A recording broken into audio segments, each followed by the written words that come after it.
আপনারা দেখছেন বার্তা এক নজর।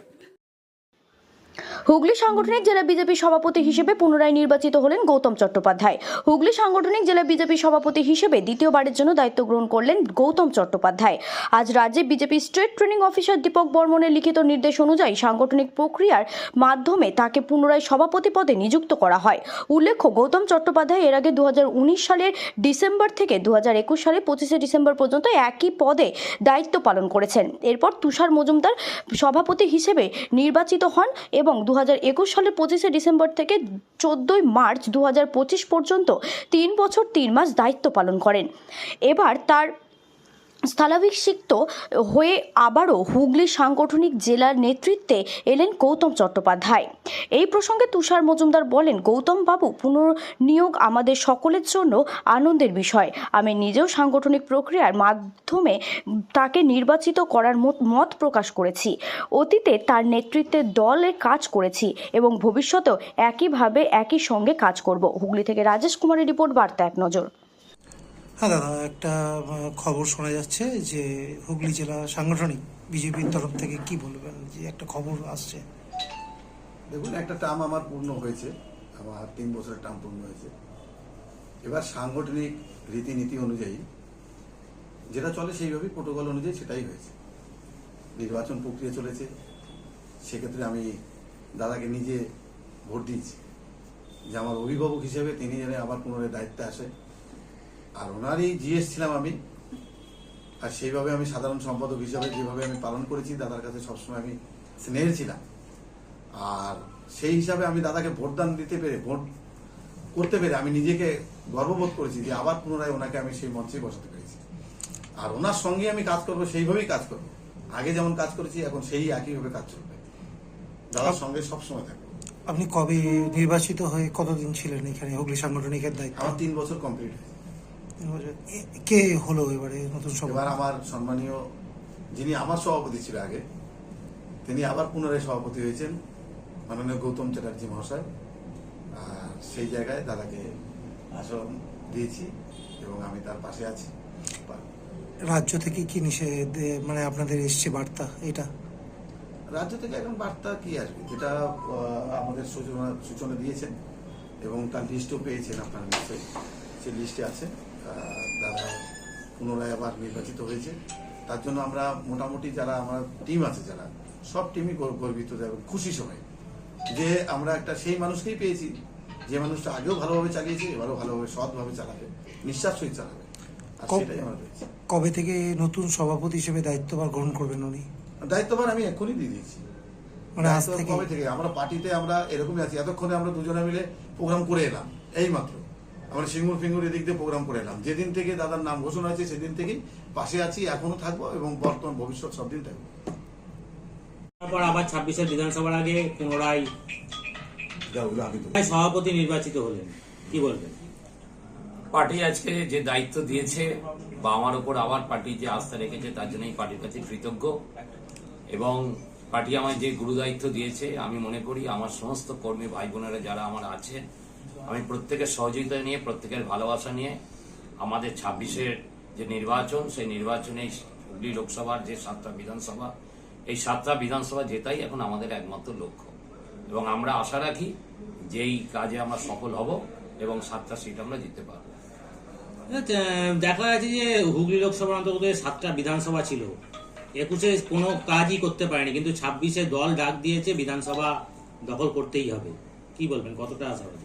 দল তো ডাক দিয়েছে এবং আমাদের 21-এ নির্বাচনেও আমরা ভালো ফল করেছি, আমরা খুব যে খারাপ ফল করেছি তা নয়, কিন্তু আমরা আশা করি আমাদের যেটুকু গ্যাপিং হয়েছিল সেই গ্যাপিং আমরা পূর্ণ করতে পারবো এবারে। এবং আমাদের সংগঠন আমাদের অনেক বেড়েছে, আমাদের জেলাতেও প্রায় 1 লক্ষ আমরা সদস্য আমরা করতে পেরেছি এবং আমরা আগামী দিনে আমরা সফলতা পাবো।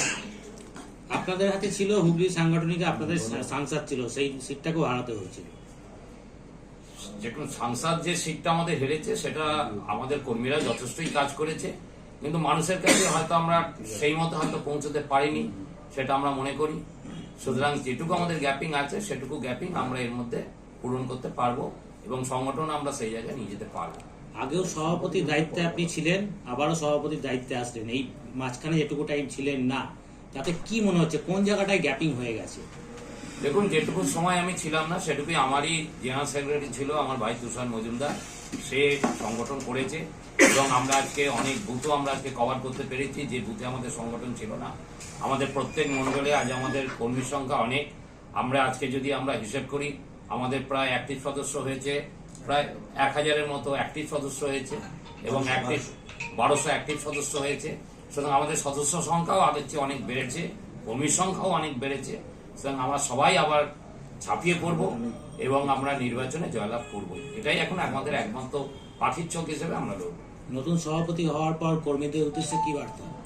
কর্মীদের উদ্দেশ্যে এখন একটাই বার্তা যে আমাদের একসাথে লড়তে হবে এবং আমাদের নির্বাচন জিততে হবে এবং পার্টিকে আজকে যে দুর্নীতিতে আজকে ছেয়ে গেছে বাংলা, সেই দুর্নীতি থেকে বাংলাকে মুক্ত করতে হবে।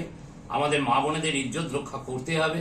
আমাদের বেকার ভাইরা যারা আজকে বাংলা ছেড়ে চলে যাচ্ছে দু পয়সা রোজগারের জন্য, 2 পয়সা কাজের জন্য, তাদেরকে আমাদের বাংলায় যাতে আমরা তাদের কাজের ব্যবস্থা করতে পারি, আজকে সেই ব্যবস্থা আমাদের করতে হবে। এবং সর্বোপরি আজকে নরেন্দ্র মোদী যে আজকে যেভাবে কাজ করছেন, আমি কদিন আগে আজকে গুজরাট থেকে আমি ঘুরে এলাম, এই মাসেই গেছিলাম। আজকে চতুর্দিকে যে উন্নয়নের যে জোয়ার বইছে, আজকে আমাদের পাশের রাজ্য উড়িষ্যা, আমাদের পাশের রাজ্য আসাম, ত্রিপুরা, সমস্ত জায়গায় আজকে ভারতীয় জনতা পার্টি ক্ষমতা। কিন্তু আমাদের দুর্ভাগ্যের বিষয় যে আমরা আজকে বাংলা এখনো পর্যন্ত ক্ষমতায় আসতে পারি।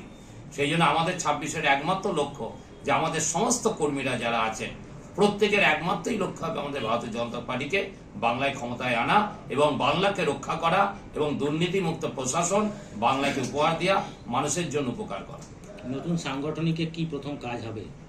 আমাদের এখন একমাত্র কাজই হচ্ছে সংগঠনকে তৈরি করা এবং সংগঠনের যেটুকু গ্যাপিং এখনো পর্যন্ত আছে আমরা মনে করি সেই গ্যাপিংকে ফিল আপ করা।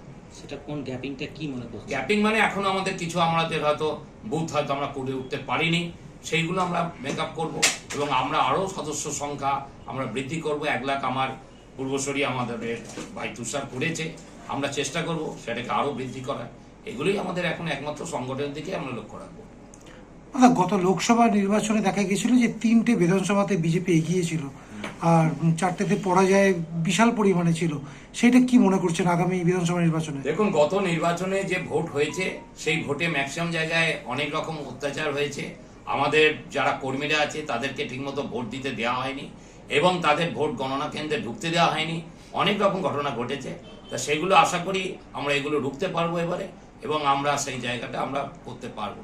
এবং আমাদের ধনেখালি এবং আমাদের সিঙ্গুরে যে ঘটনাগুলো ঘটেছে সেইগুলো যাতে আর পুনর্ভাবে না হয় সেগুলো আমরা দেখব। আপনি যে বিধানসভার অন্তর্ভুক্ত, সেই বিধানসভা কিন্তু অনেকটা পরিমাণে বিজেপি কিন্তু জয়লাভ করেছিল গত লোকসভা নির্বাচনে। কি মনে করছেন আগামীতে বিধানসভা নির্বাচন? আগামী নির্বাচনে আমরা লোকসভাতে যে মার্জিন ছিল তার চেয়ে মার্জিন বাড়বে, কারণ চুঁচুড়ায় আমার বাড়ি, চুঁচুড়ায় আমি সব জায়গাতেই ঘুরি এবং আমি সবাইকার সাথেই মিশি, কথা বলি। আজকে মানুষ ভারতীয় জনতা পার্টিকে ভোট দেওয়ার জন্য রেডি হয়ে আছে। যেখানে যাচ্ছি সেখানেই মানুষ চাইছে যে আজকে এরা কবে যাবে, তোমরা কবে আসবে, এটাই হচ্ছে উদ্দেশ্য। সুতরাং ভারতীয় জনতা পার্টি আপনার চুঁচুড়া বিধানসভায় যে মার্জিন ছিল সে মার্জিন আরো বাড়বে, আমি এটুকু মনে করি।